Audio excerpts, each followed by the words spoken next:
Bonjour, aujourd'hui j'aimerais vous parler de la configuration planétaire majeure qui est en train de se mettre en place et qui arrivera à son apogée courant 2020. Dans leur mouvement incessant dans le ciel, les planètes lentes jouent en quelque sorte à l'accordéon. Voici ces 5 planètes lentes que vous voyez ici aussi par leur symbole, Jupiter, Saturne, Uranus, Neptune et Pluton. Elles évoluent dans le zodiaque des 12 signes que voici à l'extérieur. Eh bien, ces planètes parfois sont bien éloignées les unes des autres, comme ici sur cette image, mais elles s'en approchent de temps en temps beaucoup plus, comme ici, donc elles jouent effectivement un peu à l'accordéon. Et ici, par exemple, en 1983, elles étaient très proches. Eh bien, cela veut dire que toute une grande partie du zodiaque est vide de planètes. Elles sont donc beaucoup plus lourdes d'un seul côté et cela crée des événements marquants. Dans cette vidéo, il sera justement question de la concentration de 2020 qui sera due au rapprochement des planètes sur un arc de seulement 100 degrés et qui sera enrichi par 3 conjonctions majeures. Vous verrez que des faits d'actualité tels que le Brexit, l'élection de Donald Trump ou encore les manifestations pour le climat correspondent bien aux tendances astrologiques actuelles. Pour vous sensibiliser à l'importance des événements qui ne manqueront pas de se produire très prochainement, je vais faire au préalable une introduction aux puissants outils dont dispose l'astrologie mondiale moderne, à savoir l'indice cyclique et l'étude des cycles planétaires. Je vous montrerai entre autres ce que les cycles Jupiter-Uranus, que voici en exemple, et Saturne-Pluton ont signifié pour l'humanité dans le passé récent, et vous arriverez vous-même à la conclusion qu'il faudra s'attendre à des événements importants dans les mois et années qui suivent. Vous serez ainsi mieux préparé pour y faire face, car comme le dit le dicton, un homme averti en vaut 2. Voyons donc rapidement les dates de ces 3 conjonctions. Saturne avec Pluton le 12 janvier 2020, dans le signe du Capricorne. Jupiter-Pluton le 5 avril, en Capricorne également, et par ce qu'on appelle en astrologie le phénomène de rétrogradation, vu de la Terre, les 2 planètes se rencontreront à nouveau le 30 juin et le 12 novembre. Suite à cette longue cohabitation dans la même zone, le climat de cette conjonction va perdurer pratiquement sur l'entier de l'année. Nous aurons enfin la conjonction exacte de Jupiter et de Saturne le 21 décembre, cette fois-ci dans le signe du Verseau. Je vais vous expliquer la signification concrète de ces conjonctions dans la deuxième moitié de cette vidéo. Mais laissez-moi au préalable vous mettre en appétit par une introduction courte mais indispensable pour que vous voyez sur quoi se basent les interprétations qui vont suivre. En plus des événements concrets qui seront corrélés avec ces positions planétaires, ces conjonctions ouvriront des cycles de plusieurs années qui marqueront l'évolution du monde pour les quelques décades à venir. Mais cela ne se limitera pas à ces 3 planètes car les 2 autres, Uranus et Neptune, agiront également.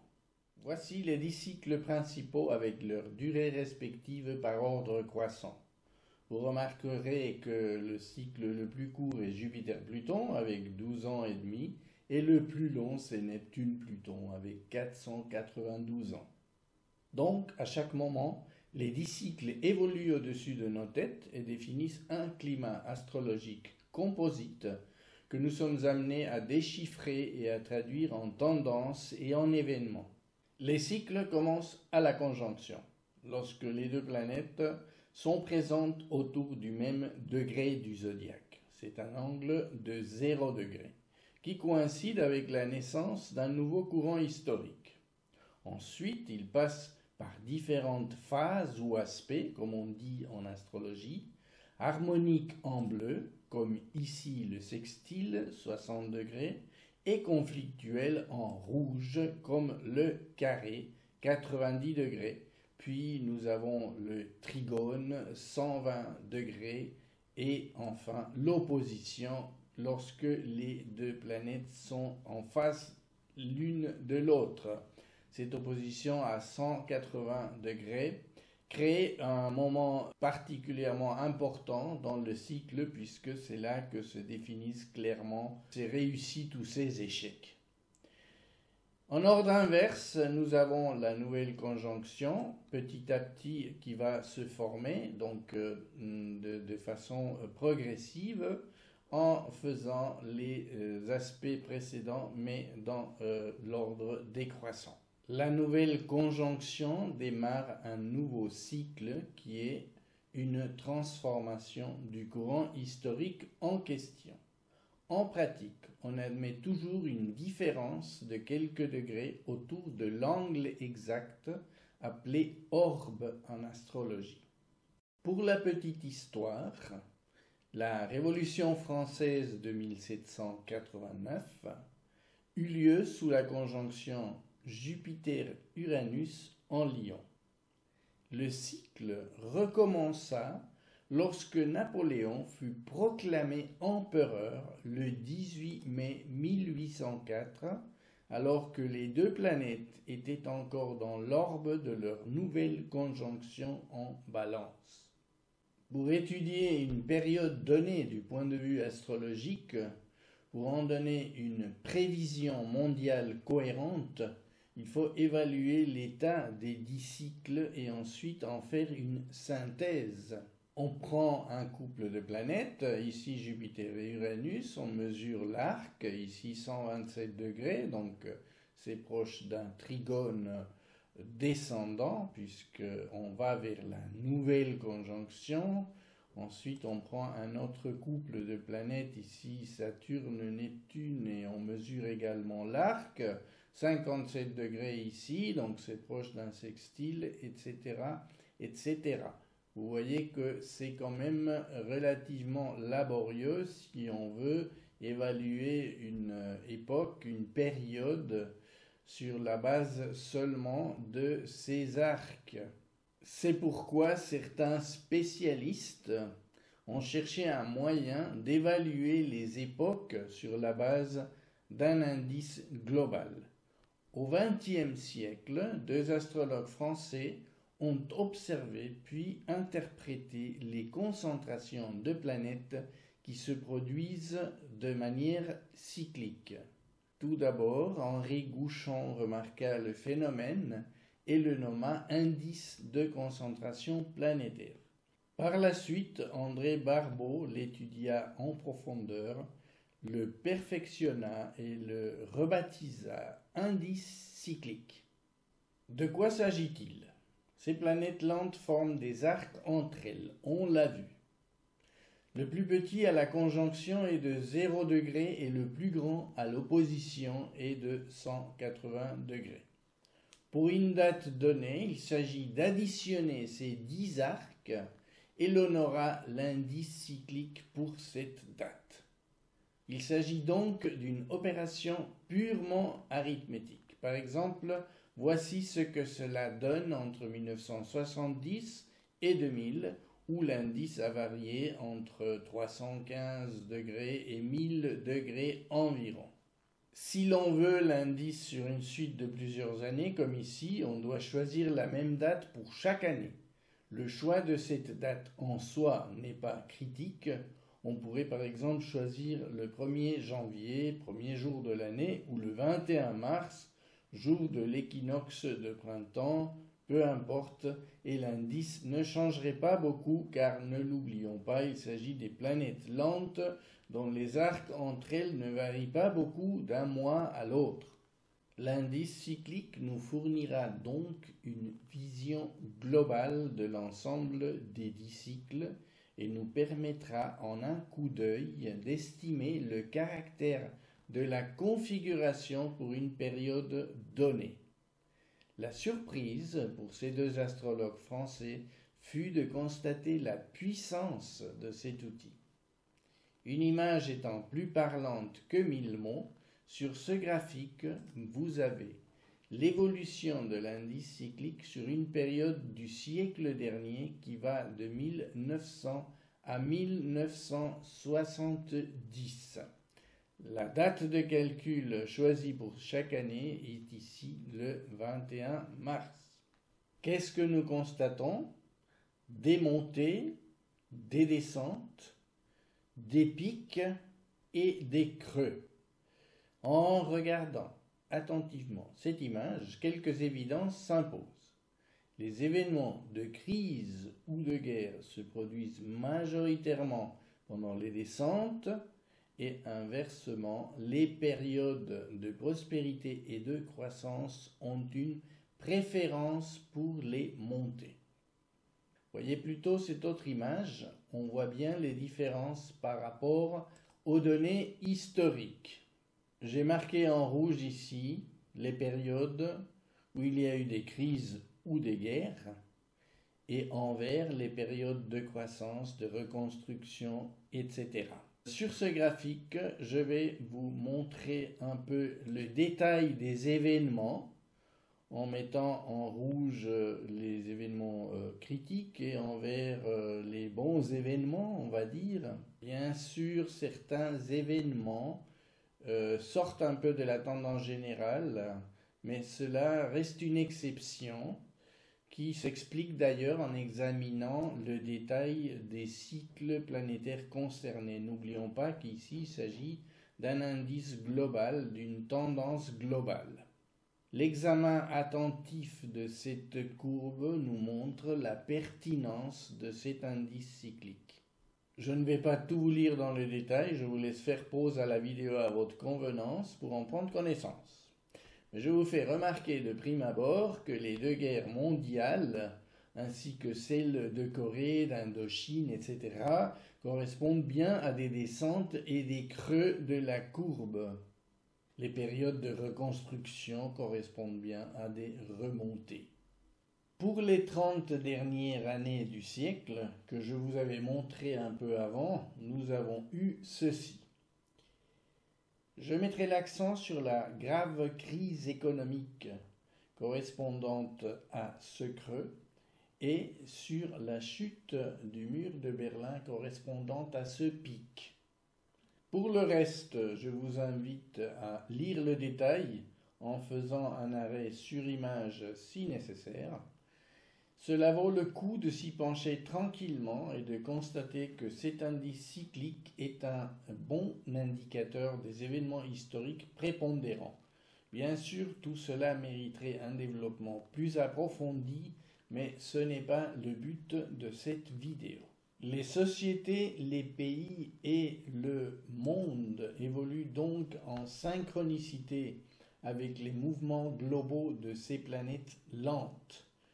Par ailleurs, André Barbeau a bien étudié les corrélations entre Uranus et le capitalisme, Europe et États-Unis d'Amérique notamment, entre Neptune et le communisme, l'Union soviétique et la Russie en particulier, et entre Pluton et la Chine et certains pays émergents comme l'Inde.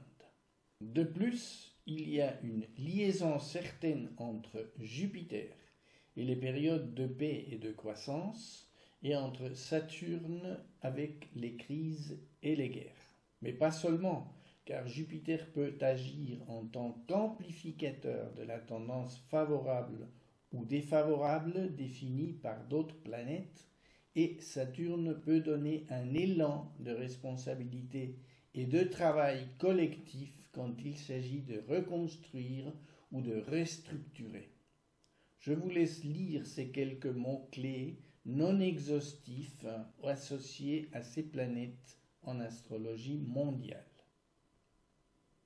En tenant compte de l'indice cyclique, nous examinons aussi la position respective des planètes lentes pour un événement donné, ainsi que l'état d'évolution de leur cycle. Par exemple, La conjonction Saturne-Neptune de 1989 a marqué un tournant radical dans le destin de l'Union soviétique et du communisme mondial. Signalons qu'André Barbeau l'avait prédit déjà en 1955. Pour mémoire, la chute du mur de Berlin eut lieu le 9 novembre 1989 sur un pic cyclique, comme je vous ai montré tout à l'heure, sous la conjonction exacte de Saturne-Neptune à 10 degrés du Capricorne et en opposition de Jupiter à 10 degrés du Cancer. Regardons maintenant un de ces trois cycles qui nous concernent particulièrement en 2020. Saturne-Pluton. Ils étaient en conjonction en 1914-15, Jupiter-Uranus aussi d'ailleurs, on a vu qu'ils étaient aussi liés à la Révolution française en conjonction.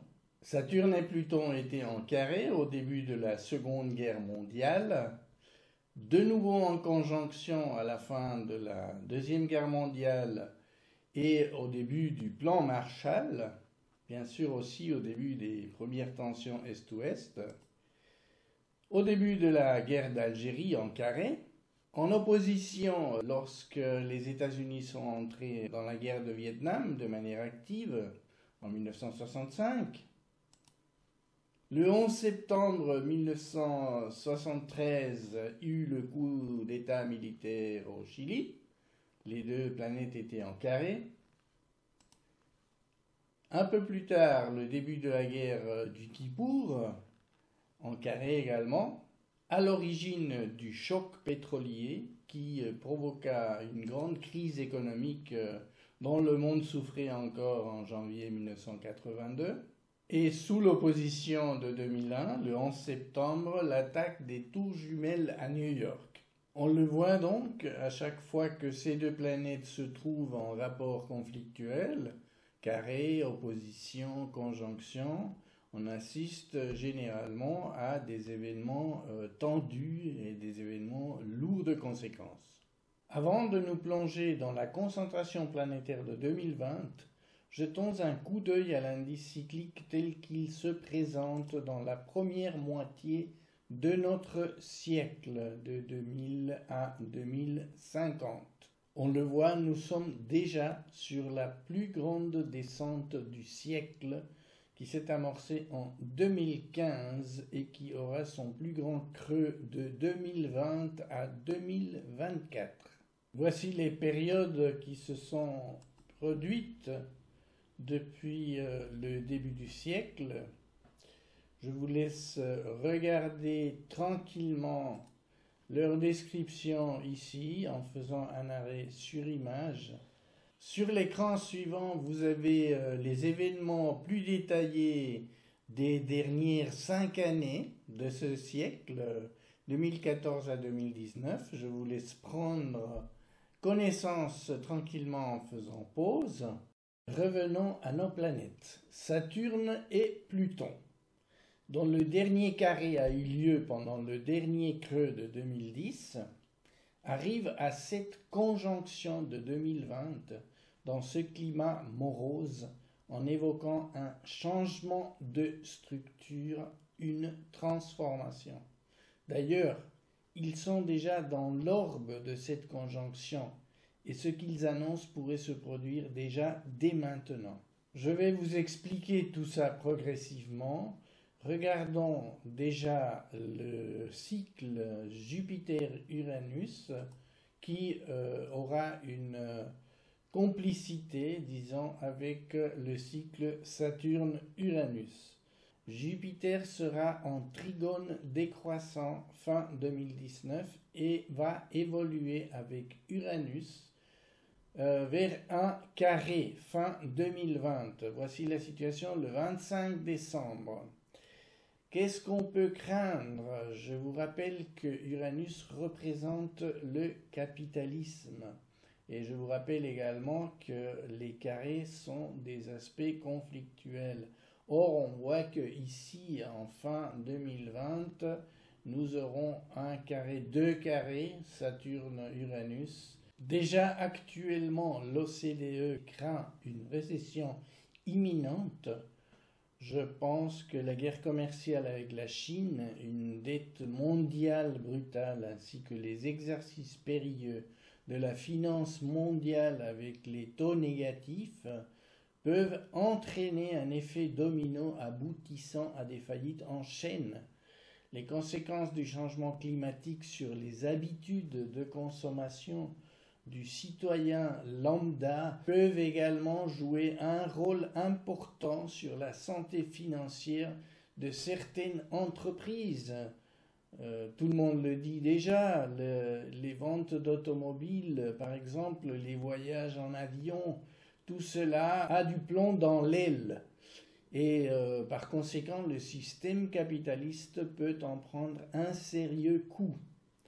Le contraire serait étonnant du point de vue astrologique avec ce carré de cette conjonction Jupiter-Saturne avec Uranus, qui est d'ailleurs dans le signe du Taureau, qui est un signe lié à l'argent, ne l'oublions pas. Retenez que nous serons toujours dans le creux de l'indice cyclique.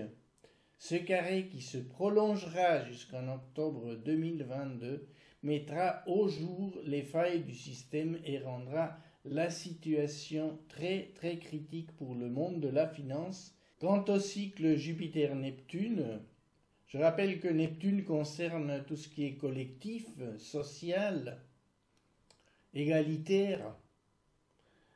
Sous le carré actuel, Jupiter-Neptune ici, du 10 octobre, mais qui est actuel pendant encore quelques semaines, nous voyons une recrudescence des manifestations pour le climat.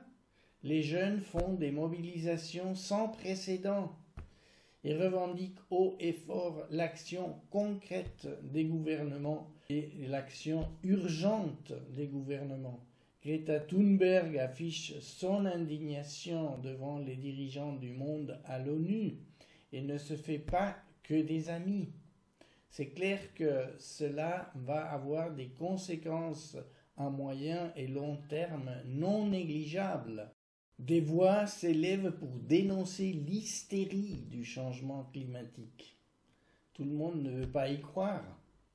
Mais tout porte à croire justement que cela va avoir un impact très clair et que sous le sextile qui se formera entre février et octobre 2020, nous allons assister à une prise de conscience importante de certains gouvernements qui vont passer des douces paroles aux actes. Souhaitons-le en tout cas.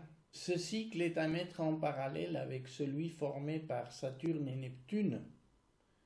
Nous avons vu qu'à la dernière conjonction de ces deux planètes a eu lieu la chute du mur de Berlin, a eu lieu peu après la chute de l'Union soviétique. Il ne reste plus guère que la Chine ou la Corée du Nord qui peuvent encore se déclarer héritières de la doctrine marxiste. Mais pour combien de temps, puisque c'est une doctrine qui est édulcorée à la sauce capitaliste?